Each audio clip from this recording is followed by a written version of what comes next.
سلام.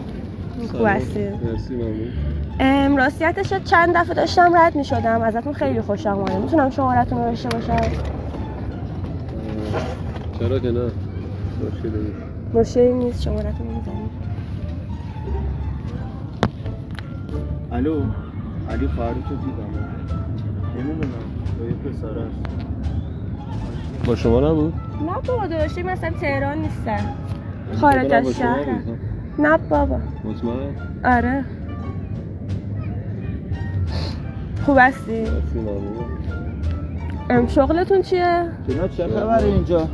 چیکار داری میکنی؟ چیکار داری میکنی؟ این کیه؟ تو کی؟ تو کی؟ بشین ما بشینم تو کی؟ بشین.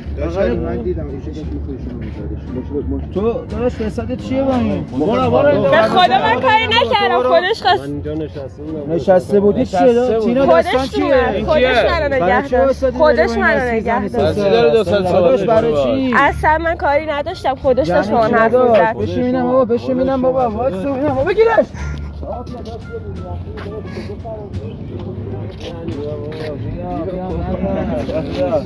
خواهرم چیکار داشتی تو اینجا؟ خودش آره با خواهرم چیکار داشتی؟ من کاریش نداشتم خودشون. ادا داشت. شما ما بدون. یه لک بچی نشون بدی.